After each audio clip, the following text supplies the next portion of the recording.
اس کے گھر سے جو 3 لڑکیاں برآمد ہوئی تھیں وہ بھی اس فقرے کو مکمل نہ کر سکیں۔ انہوں نے اپنے متعلق بتا دیا کہ انہیں اخلاقی تخریب کاری اور مردوں کو پھانس کر استعمال کرنے کے لیے بھیجا گیا تھا۔ ارسلان کے گھر راتوں کو محفلیں جمع کرتی تھیں جن میں فوج اور انتظامیہ کے افسر آیا کرتے تھے۔ ان کی خفیہ ملاقاتیں اور اجلاس ان لڑکیوں کے بغیر ہوتے تھے۔ لڑکیوں نے یہ تصدیق کر دی کہ مصر میں بغاوت کے لیے زمین ہموار کر دی گئی ہے۔ جس لڑکی نے دونوں بھائیوں کو ایک دوسرے کے ہاتھوں قتل کرا دیا تھا اس نے قتل کی ساری کہانی سنا دی جو بیان کی گئی ہے۔ اس نے بتایا کہ وہ الادریس کے بڑے بیٹے کو پہلے ہی اپنے جال میں محبت کا جھانسا دے کر لے چکی تھی۔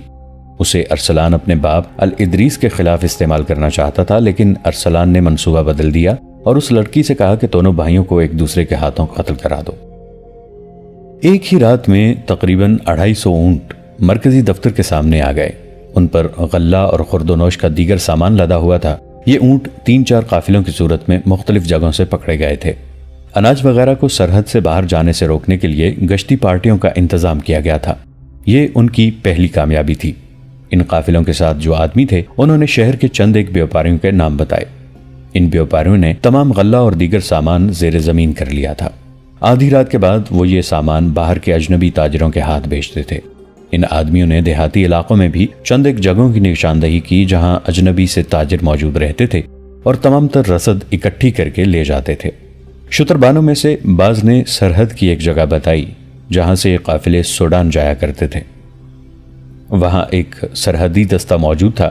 انکشاف ہوا کہ اس دستے کا کمانڈر دشمن سے باقاعدہ معاوضہ یا رشوت لیتا اور قافلے گزار دیتا ہے۔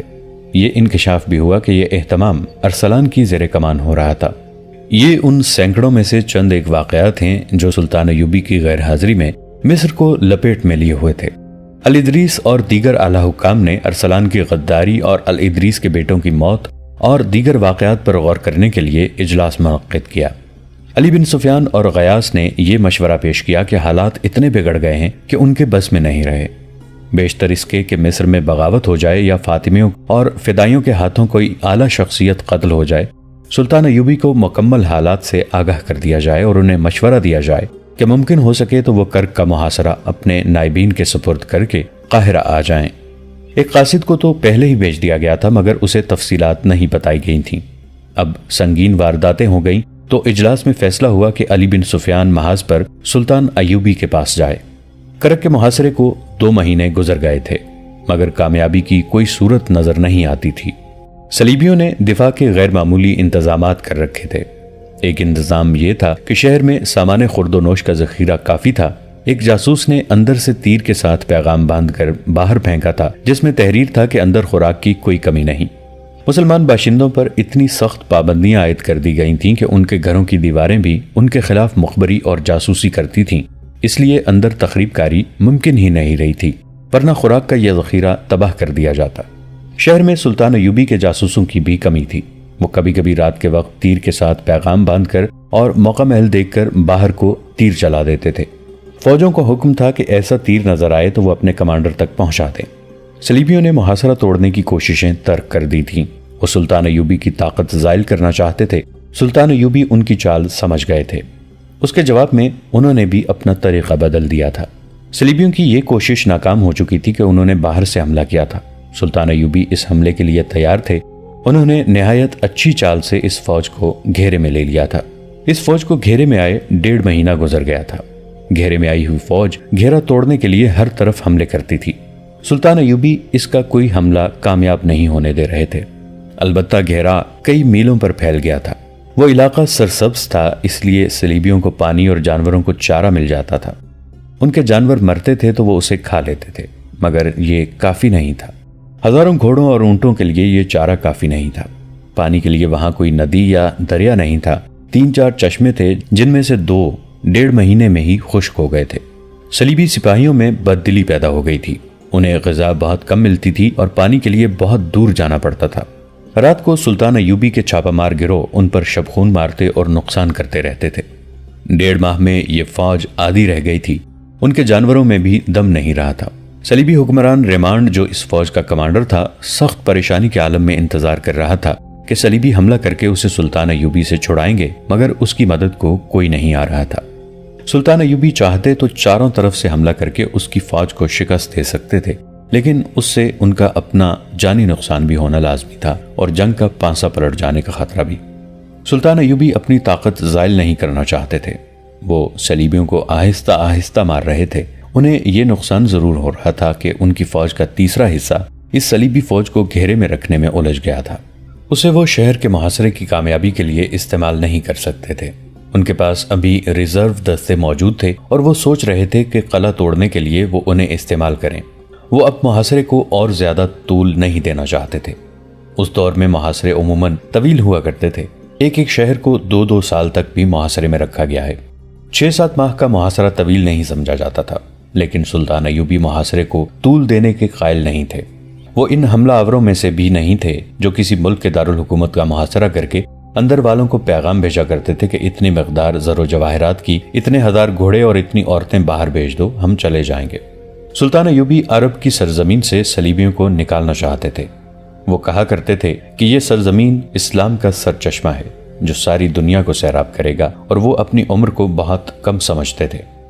یہ الفاظ انہوں نے بارہا کہے تھے کہ میں یہ کام اپنی مختصر سی عمر میں پورا کر دینا چاہتا ہوں، ورنہ میں دیکھ رہا ہوں کہ مسلمان امراء اس مقدس خطے کو صلیبیوں کے ہاتھ بیچتے چلے جا رہے ہیں۔ ایک رات وہ خیمے میں گہری سوچ میں کھوئے ہوئے تھے۔ انہوں نے یہاں تک سوچا کہ قلعے کے ارد گرد اتنی فراخ سرنگیں کھدوا دی جائیں جن میں پیادہ سپاہی گزر سکیں۔ کچھ اور طریقے بھی ان کے ذہن میں آئے۔ وہ اب چند دنوں میں کرک پر قبضہ کر لینا چاہتے تھے۔ اس کیفیت میں علی بن سفیان ان کے خیمے میں داخل ہوا۔ اسے دیکھ کر سلطان ایوبی خوش نہیں ہوئے، کیونکہ انہیں اطلاع مل چکی تھی کہ مصر کے حالات خطرناک مرحلے میں داخل ہو چکے ہیں۔ چہرے پر تشویش کے آثار لیے سلطان ایوبی علی بن سفیان سے بغلگیر ہو کر ملے اور کہا، تم میرے لیے یقیناً کوئی خوشخبری نہیں لائے۔ بظاہر خیریت ہے، علی بن سفیان نے کہا، مگر خوشخبری والی بات بھی کوئی نہیں۔ اس نے مصر کے حالات اور واقعات سنانے شروع کر دیے۔ علی بن سفیان جیسا ذمہ دار حاکم سلطان ایوبی سے کچھ بھی نہیں چھپا سکتا تھا، نہ ہی وہ انہیں خوش فہمیوں میں مبتلا کر سکتا تھا۔ حالات کا تقاضا یہ تھا کہ لگی لپٹی رکھے بغیر بات کی جائے۔ علی بن سفیان نے تقی الدین کی غلطیوں اور سلطان ایوبی کی بھی 1-2 غلطیوں کا کھل کر ذکر کیا۔ ارسلان کی غداری کا قصہ اور الادریس کے جواں بیٹوں کی موت کا حادثہ سن کر سلطان ایوبی کے آنسو نکل آئے۔ اگر ارسلان مر نہ چکا ہوتا تو سلطان ایوبی کبھی یقین نہ کرتے کہ ان کا یہ حاکم جسے وہ اپنا وفادار دوست سمجھتے ہیں غداری کر سکتا ہے۔ اس سے پہلے بھی 2 دوست ان سے غداری کر چکے تھے۔ اگر ارسلان ذرا سی دیر زندہ رہتا تو باقی راز بھی بے نقاب کر دیتا، علی بن سفیان نے کہا۔ اس کے آخری فکرے سے جو موت نے پورا نہ ہونے دیا، صاف ثبوت ملتا ہے کہ مصر میں بغاوت ہونے ہی والی ہے۔ مصر میں ہماری جو فوج ہے اسے ذہنی لحاظ سے پست کر دیا گیا ہے۔ میری جاسوسی بتاتی ہے کہ کماندار تک غلط فہمیوں اور بے اطمینانی کا شکار ہو گئے ہیں۔ فوج کے لیے غلے اور گوشت کی قلت پیدا کر کے یہ بے بنیاد بات پھیلا دی گئی ہے کہ تمام تر رسد محاذوں پر بھیجی جا رہی ہے، اور یہ بھی کہ فوج کا مال حاکم بیچ کر کھا رہے ہیں۔ دشمن کی سازش پوری طرح کامیاب ہے۔ دشمن کی سازش اسی ملک میں کامیاب ہوتی ہے جہاں کے چند ایک افراد دشمن کا ساتھ دینے پر اتر آتے ہیں، سلطان ایوبی نے کہا۔ اگر ہمارے اپنے بھائی دشمن کا اعلی کار بن جائیں تو ہم دشمن کا کیا بگاڑ سکتے ہیں؟ میں جس طرح اللہ کے ان شیروں کے جذبے کے زور پر اور ان کی جانیں قربان کر کے صلیبیوں کو میدان جنگ میں ناخن چنے چبوا رہا ہوں، اسی طرح میرے حاکم بھی پکے مسلمان ہوتے تو آج قبلہ اول آزاد ہوتا اور ہماری اذانیں یورپ کے کلیساؤں میں گونج رہی ہوتی، مگر میں مصر میں قید ہو کے رہ گیا ہوں۔ میرے جذبے اور میرا عزم زنجیروں میں جکڑے گئے ہیں۔ انہوں نے کچھ دیر کی گہری خاموشی اور سوچ کے بعد کہا، مجھے سب سے پہلے ان غداروں کو ختم کرنا ہوگا، ورنہ یہ قوم کو دیمک کی طرح کھاتے رہیں گے۔ میں یہ مشورہ لے کر آیا ہوں کہ اگر محاذ آپ کو اجازت دے تو مصر چلیے، علی بن سفیان نے کہا۔ میں حقائق سے چشم پوشی نہیں کر سکتا علی، سلطان ایوبی نے کہا، لیکن میں یہ اظہار کیے بغیر بھی نہیں رہ سکتا کہ میرے ہاتھوں صلیبیوں کی گردن اور فلسطین چھڑانے والے میرے اپنے بھائی ہیں۔ علی بن سفیان، اگر میں نے غداروں کو اسلام کے دشمنوں کے ساتھ دوستی کرنے والے مسلمانوں کو بھی ابھی ختم نہ کیا تو یہ کبھی ختم نہیں ہوں گے، اور ہماری تاریخ کو یہ گروہ ہمیشہ شرمسار کرتا رہے گا۔ قوم میں ہر دور میں یہ گروہ موجود رہے گا جو دین اور رسول صلی اللہ علیہ وآلہ وسلم کے دشمنوں سے دوستی کر کے اسلام کی جڑیں کھوکھلی کرتا رہے گا۔ انہوں نے پوچھا، سوڈان کے محاذ کی کیا خبر ہے؟ میں نے تقی الدین کو پیغام بھیج دیا ہے کہ اس محاذ کو سمیٹنا شروع کر دو۔ مصر میں کسی کو بھی معلوم نہیں کہ آپ نے ایسا حکم دیا ہے، علی بن سفیان نے کہا، اور کسی کو معلوم ہونا بھی نہیں چاہیے، سلطان ایوبی نے کہا۔ انہوں نے دربان کو بلایا اور کہا، کاتب کو فوراً بلاؤ۔ کاتب کاغذ اور قلمدان لے کر آیا تو سلطان ایوبی نے کہا، لکھو، قابل صد احترام نور الدین زنگی۔ وہ قاصد بڑا ہی تیز رفتار تھا جس نے سلطان ایوبی کا پیغام اگلی رات کے آخری پہر بغداد نور الدین زنگی تک پہنچا دیا۔ سلطان ایوبی نے اسے کہا تھا کہ راستے میں ہر چوکی پر اسے تازہ دم گھوڑا مل جائے گا، لیکن وہ گھوڑا صرف تبدیل کرے، خود آرام اور کھانے کے لیے نہ رکے۔ کہیں بھی گھوڑا آہستہ چلے، اگر رات کو نور الدین زنگی کے پاس پہنچے تو دربان سے کہہ دے کہ انہیں جگا دے۔ اگر زنگی خفگی کا اظہار کریں تو کہہ دینا کہ صلاح الدین نے کہا ہے کہ ہم سب جاگ رہے ہیں۔ قاصد جب نور الدین زنگی کے دروازے پر پہنچا تو محافظ دستے نے اسے روک لیا اور کہا کہ پیغام صبح دیا جائے گا۔ قاصد نے گھوڑے تو کئی بدلے تھے مگر پانی کا ایک گھونٹ پینے کے لیے بھی نہیں رکا تھا۔ تھکن، بھوک، پیاس اور 2 راتوں کی بیداری سے وہ لاش بن گیا تھا۔ زبان پیاس سے اکڑ گئی تھی، وہ پاؤں پر کھڑا نہیں ہو سکتا تھا اور اس کے منہ سے بات نہیں نکلتی تھی۔ اس نے اشاروں میں بتایا کہ پیغام بہت ضروری ہے۔ نور الدین زنگی نے بھی سلطان ایوبی کی طرح اپنے خصوصی عملے اور دربان اور اپنے باڈی گارڈز کے کمانڈرز کو کہہ رکھا تھا کہ کوئی ضروری بات یا پیغام ہو تو اس کی نیند اور آرام کی پرواہ نہ کی جائے۔ قاصد کی حالت دیکھ کر باڈی گارڈ کمانڈر نے اندر جا کر نور الدین زنگی کو جگایا۔ وہ باہر آ گئے اور پیغام اور قاصد کو ملاقات کے کمرے میں لے گئے۔ قاصد کمرے میں داخل ہوتے ہی گر پڑا۔ زنگی نے اپنے ملازموں کو بلایا اور قاصد کی دیکھ بھال کرنے کو کہا۔ انہوں نے پیغام پڑھنا شروع کر دیا۔ سلطان ایوبی نے لکھا تھا، آپ پر اللہ کی رحمت ہو، میرا پیغام آپ کو خوش نہیں کرے گا۔ آپ کے لیے خوشی اور اطمینان کی بات صرف یہ ہے کہ میں نے حوصلہ نہیں چھوڑا، آپ کے ساتھ کیا ہوا عہد پورا کر رہا ہوں۔ آپ میرے پاس تشریف لائیں گے تو تمام تر حالات سناؤں گا۔ میں نے کرک کو محاصرے میں لے رکھا ہے، ابھی کامیابی نہیں ہوئی۔ اتنی کامیابی حاصل کر چکا ہوں کہ صلیبیوں کی ایک فوج نے شاہ ریمانڈ کی سرکردگی میں باہر سے مجھ پر حملہ کیا تھا۔ میں نے محفوظہ سے اسے گھیرے میں لے لیا ہے۔ اب تک اس کی آدھی فوج ختم کر چکا ہوں۔ بھوکے صلیبی اپنے ان گھوڑوں اور اونٹوں کو کھا رہے ہیں جو انہیں اتنی دور سے یہاں لائے تھے۔ میں اس کوشش میں ہوں کہ ریمانڈ کو زندہ پکڑ لوں، مگر کرک کا محاصرہ لمبا ہوتا جا رہا ہے۔ صلیبیوں کا داغ اور طریقہ جنگ پہلے سے بہت بہتر ہے۔ میں محاصرے کو کامیاب کرنے کے طریقے سوچ رہا تھا اور مجھے امید تھی کہ میرے جانباز مجاہد قلعہ توڑ لیں گے۔ وہ جس جذبے سے لڑ رہے ہیں وہ آپ کو حیران کر دے گا، مگر سوڈان میں میرا بھائی تقی الدین ناکام ہو گیا ہے۔ اس کی غلطی کہ اس نے اجنبی صحرا میں جا کر فوج کو پھیلا دیا ہے۔ وہ مدد مانگ رہا ہے، میں نے اسے محاذ سمیٹنے اور واپس آنے کو کہہ دیا ہے۔ مصر سے آئی ہوئی خبریں اچھی نہیں۔ غداروں اور ایمان فروشوں نے دشمن کا آلائے کار بن کر مصر میں بغاوت اور صلیبی یلغار کے لیے رستہ صاف کر دیا ہے۔ علی بن سفیان کو آپ اچھی طرح جانتے ہیں، وہ خود میرے پاس آیا ہے۔ میں اس کے مشورے کو نظر انداز نہیں کر سکتا کہ میں مصر چلا جاؤں۔ محترم، میں کرک کا محاصرہ اٹھا نہیں سکتا، ورنہ صلیبی کہیں گے کہ صلاح الدین پسپا بھی ہو سکتا ہے۔ دشمن کی گردن میرے ہاتھ میں ہے، آئیے اور یہ گردن آپ اپنے ہاتھ میں پکڑیں۔ اپنی فوج ساتھ لائیں، میں اپنی فوج مصر لے جاؤں گا، ورنہ مصر بغاوت کا شکار ہو جائے گا۔ امید ہے آپ میرے دوسرے پیغام کا انتظار نہیں کریں گے۔ نور الدین زنگی رحمت اللہ علیہ نے ایک لمحہ بھی انتظار نہ کیا، شب خوابی کے لباس میں ہی مصروف کار ہو گئے۔ فوجی حکام کو بلا لیا، انہیں احکام دیے اور دن ابھی آدھا نہیں گزرا تھا کہ ان کی فوج کرک کی سمت کوچ کر چکی تھی۔ زنگی وہ صالح مجاہد تھے جن کا نام سن کر صلیبی بدک جاتے تھے۔ ان کے سینے میں ایمان کی شمع روشن تھی۔ وہ فن حرب و ضرب کے ماہر تھے۔ انہوں نے راستے میں کم سے کم پڑاؤ کیے اور اتنی جلدی محاذ پر پہنچے کہ سلطان ایوبی حیران رہ گئے۔ اگر قاصد پہلے سے انہیں اطلاع نہ دے دیتے کہ زنگی اپنی فوج کے ساتھ آ رہے ہیں تو دور سے گرد کے بادل دیکھ کر سلطان ایوبی سمجھتے کہ صلیبیوں کی فوج آ رہی ہے۔ سلطان ایوبی گھوڑا سرپٹ بگاتے استقبال کے لیے گئے۔ نور الدین زنگی رحمت اللہ علیہ انہیں دیکھ کر گھوڑے سے کود آئے۔ اسلام کی عظمت کے یہ دونوں پاسبان جب گلے ملے تو جذبات کی شدت سے سلطان ایوبی کے آنسو نکل آئے۔ سلطان ایوبی نے نور الدین زنگی کو تمام تر حالات اور غداروں کی ساری کارستانیاں سنائیں۔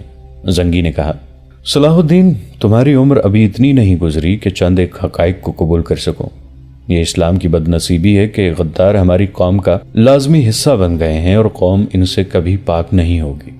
مجھے صاف نظر آ رہا ہے کہ ایک وقت آئے گا جب غدار قوم پر باقاعدہ حکومت کریں گے۔ دشمن کے خلاف باتیں کریں گے، بلند دعوے کریں گے، دشمن کو کچل دینے کے نعرے لگائیں گے، مگر قوم جان نہیں سکے گی کہ ان کے حکمران دراصل اس کے اور ان کے دین کے دشمن کے ساتھ درپردہ دوستی کر چکے ہیں۔ دشمن انہی کو ڈھال اور انہی کو تلوار بنائے گا اور ان کے ہاتھوں قوم کو مروائے گا۔ پریشان نہ ہو صلاح الدین، ہم حالات پر قابو پا لیں گے۔ تم مصر پہنچو اور تقی الدین کو مدد دے کر سوڈان سے نکالو۔ دائیں بائیں حملے کر کے دشمن کو الجھائے رکھو تاکہ تقی الدین کا کوئی دستہ کہیں گہرے میں نہ آ جائے۔ مصر میں فوجوں کو یکجا کرو اور مصر میں جو فوج ہے اسے میرے پاس بھیج دو، میں اس دماغ سے بغاوت کا کیڑا نکال دوں گا۔ شام کے بعد زنگی نے اپنی فوج کو کرک کے محاصرے پر لگا دیا اور سلطان ایوبی کی فوج پیچھے ہٹائی۔ انہیں فوراً قاہرہ کے لیے کوچ کا حکم دے دیا گیا۔ کچھ غلطی وہاں ہو گئی جہاں سلطان ایوبی نے ریمانڈ کی فوج کو گھیرے میں لے رکھا تھا۔ زنگی نے جب وہاں اپنے دستے اس ہدایت کے ساتھ بھیجے کہ سلطان ایوبی کی فوج کی بدلی کرنی ہے تو احکام اور ہدایات پر کسی غلط فہمی کی بنا پر عمل نہ ہو سکا۔ ریمانڈ نے اتفاق سے اس سمت حملہ کیا جہاں اسے توقع تھی کہ مسلمانوں کا رستہ کمزور ہے۔ اس نے وہاں کسی کو بھی حملہ روکنے کے لیے تیار نہ پایا۔ وہ اس طرف سے نکل گیا اور کچھ فوج بھی نکل گئی۔ صلیبیوں کی بچی کچی فوج پھنسی رہ گئی، جسے اگلے روز پتہ چلا کہ ان کا حکمران کمانڈر بھاگ گیا ہے، تو اس نے بھی اندھا دھند بھاگنے کی کوشش کی۔ صلیبی اپنی جانیں بچانے کے لیے لڑے، کچھ مارے گئے اور بعض پکڑے گئے۔ نقصان یہ ہوا کہ ریمانڈ نکل گیا۔ فائدہ یہ ہوا کہ گھیرا کامیاب رہا اور نور الدین زنگی کی فوج کا یہ حصہ کرک کے محاصرے کو کامیاب کرنے کے لیے فارغ ہو گیا۔ سلطان ایوبی جب قاہرہ کو روانہ ہونے لگے تو حسرت بھری نظروں سے کرک کو دیکھا۔ انہوں نے زنگی سے کہا، تاریخ یہ تو نہیں کہے گی کہ سلطان صلاح الدین ایوبی پسپا ہو گیا تھا؟ میں نے محاصرہ اٹھایا تو نہیں؟ نہیں صلاح الدین، نور الدین زنگی نے ان کا گال تھپکا کر کہا، ہم نے شکست نہیں کھائی، تم جذباتی ہو گئے ہو۔ جنگ جذبات سے نہیں لڑی جاتی۔ میں آؤں گا میرے فلسطین، سلطان ایوبی نے کرک کو دیکھتے ہوئے کہا۔ میں آؤں گا۔ انہوں نے گھوڑے کو ایڑ لگا دی، پھر پیچھے مڑ کر نہیں دیکھا۔ نور الدین زنگی انہیں دیکھتے رہے۔ جب وہ اپنے گھوڑے سمیت دور جا کر گرد میں چھپ گئے تو زنگی نے اپنے ایک نائب سے کہا، اسلام کو ہر دور میں ایک صلاح الدین ایوبی کی ضرورت ہوگی۔ یہ واقعہ 1173 عیسوی بمطابق 569 ہجری کے وسط کا ہے۔ مصر کے دیہاتی اس کی راہ دیکھ رہے تھے۔ ہر کسی کی زبان پر یہی الفاظ تھے، وہ آسمان سے آیا ہے، خدا کا دین لایا ہے، دل کی بات بتاتا اور آنے والے وقت کے اندھیروں کو روشن کر کے دکھاتا ہے، مرے ہوں کو اٹھا دیتا ہے۔ وہ کون تھا؟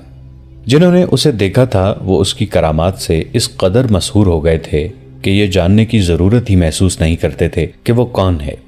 وہ تسلیم کر لیتے تھے کہ وہ آسمان سے آیا ہے، خدا کا دین لایا ہے، اور جو لوگ اس کی راہ دیکھ رہے تھے وہ اس سوال سے بے نیاز تھے کہ وہ کون ہے۔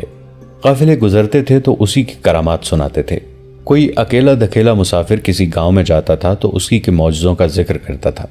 بعض لوگ اسے نبی اور پیغمبر بھی کہتے تھے، اور کچھ ایسے بھی تھے جو اسے بارش کا دیوتا مانتے تھے اور اس کی خوشنودی کے لیے انسانی جان کی قربانی دینے کے لیے بھی تیار رہتے تھے۔